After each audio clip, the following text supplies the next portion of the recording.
Hey, welcome everyone to this edition of the Signal podcast in partnership with Manny Garcia, the Texas Democratic Party. Manny, what's going on? Hey, folks, we're over here in Austin. We just saw yesterday Donald Trump launch his reelection campaign. We're ready to hit the ground running and take on 2020. Here by Kieran Murray. Speaking of last, sorry. No, not at all.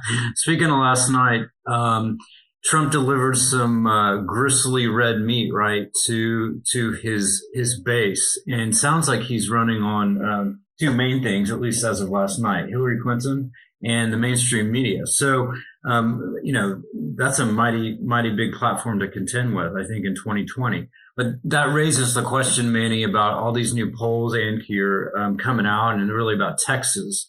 What do you all think about these polls? What does it say about the state of Texas? Very exciting. Continue to see that when Texans are asked, would you vote for Donald Trump or someone else wins. The University of Texas Tribune poll, which just came out, has us 50-50 in a dead heat. We've seen in the past few weeks a Gallup poll that came out having everybody in too close to call range and one of our candidates winning by 4 points. So I think what we're seeing is that Texas is the biggest battleground state in the country. And we're going to have a huge fight on our hands, and we're ready to take this on. Here, some interesting numbers about John Cornyn. Yeah, I mean, as we've talked about in the past, the state's senior senator is neither well known nor particularly well liked by Texas voters. Only about 37% of Texas voters in the Tribune poll gave him a positive job approval rating. 63% either didn't know enough about him to rate him or had an unfavorable opinion of him. And as anybody who follows campaigns on a regular basis will tell you, an incumbent who's under 40% in terms of job approval is in serious trouble.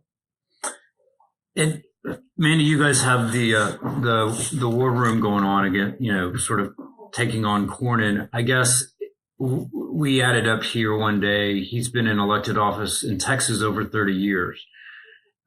Think that's strange that I guess almost 30% don't know who he is? It makes a lot of sense when you start thinking about how dramatically the Texas electorate is changing. From 2014 to 2018, 1.8 million new Texans were added to the rolls. To put that in perspective, that's the entire voting age population of New Mexico. We took a New Mexico, we dropped it into Texas, and we're still growing and we're still changing.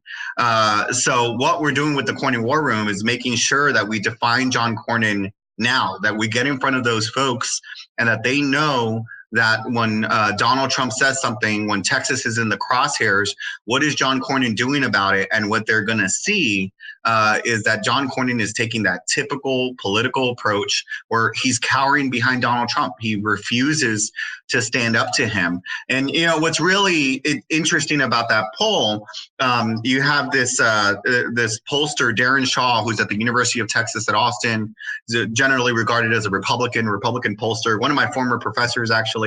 And he had a real interesting quote, and I'm going to read it. He said, "You have these meteors who don't go the traditional route, who are known by everybody and hated by many." And he's referencing Ted Cruz and Beto O'Rourke and their style of politics. "But I'd still rather be in that position than in the traditional route, where fewer people know you and half of them don't like you. It's clear that John Cornyn has more opposition than support, none of the flash, but all of the negatives." We're going into the fight of our lives in 2020 right now.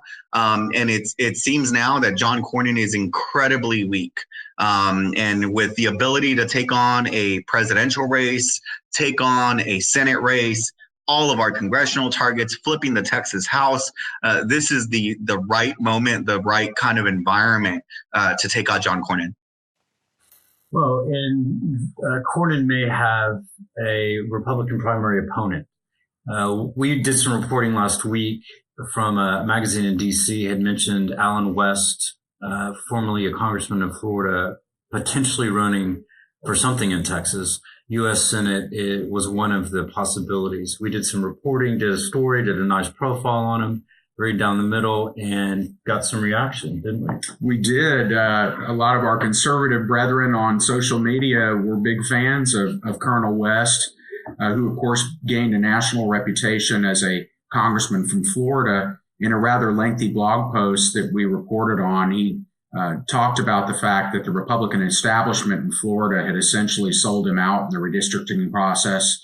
And when he was in a closely contested election where he alleged there was voter fraud going on, didn't back him up on that. He has since moved to the Dallas area and has been rumored as a candidate, possibly against John Cornyn, possibly against Colin Allred in the 32nd Congressional District, or possibly for chairman of the Texas Republican Party. He's told folks that he's going to announce his intentions on July 3rd, just in time for Independence Day.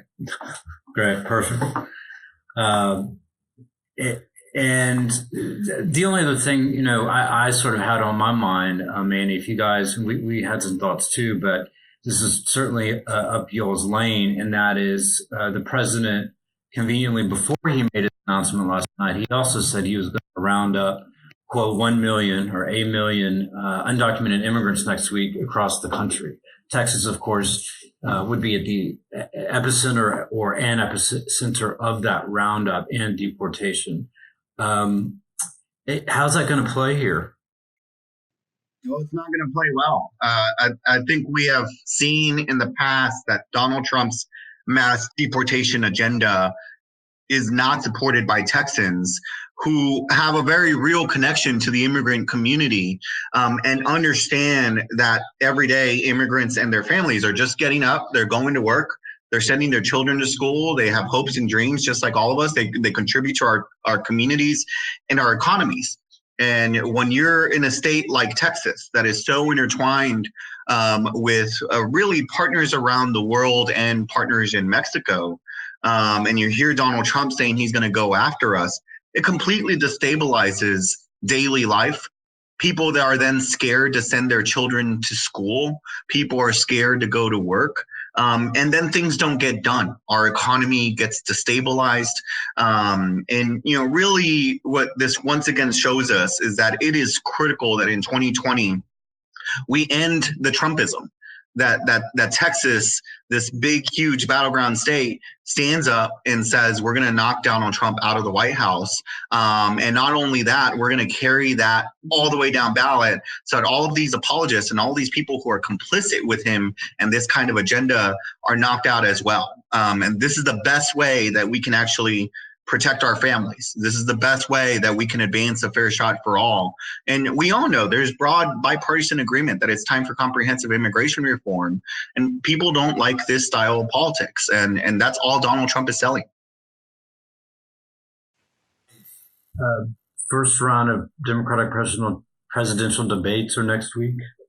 We will be covering, we'll do a pregame and a postgame show on both days, Wednesday and Thursday. The lineup came out. Kyria, what are you looking for in these debates next week? Well, of course, we've split the lineup into two nights with 20 contenders. You almost have to do that. Essentially, what we're looking for is for one or more of these candidates to break out from the pack. The first night, of course, will feature Elizabeth Warren as probably the best known and best polling candidates among the contenders, but also we'll have the two Texas candidates, Beto O'Rourke and Julian Castro, will be on the docket, as well as some of the other candidates.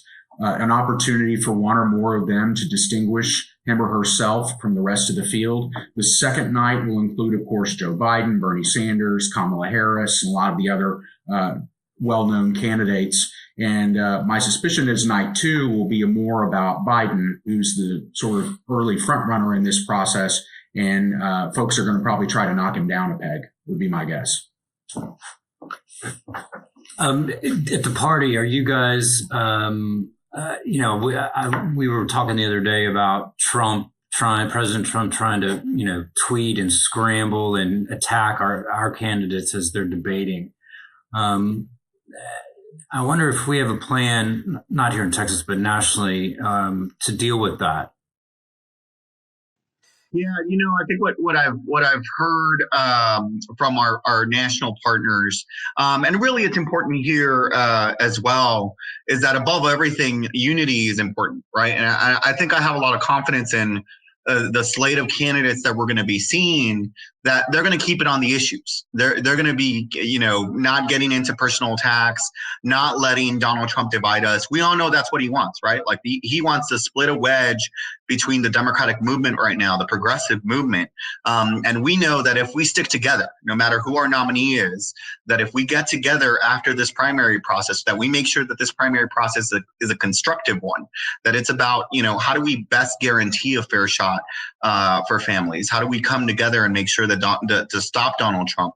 That if we do that, he loses. And so what he wants is to divide us all up. One of the things that we are doing is we want everybody to have some fun together, to come together, listen to the candidates together. So we're hosting debate watch parties all across the state of Texas right now. And if you're interested in finding one, you can go to txdemocrats.org, click our events page, and you'll find a debate watch party near you, hosted by your local Democratic club, your local Democratic county party, or one of the candidates' campaigns. And that's the best way to find it. If you're in the Austin, Texas area, you can come to the North Door on both nights, where the Texas Democratic Party and the Travis County Democratic Party are going to be holding watch parties. All right. Appreciate everybody's time, and until next time.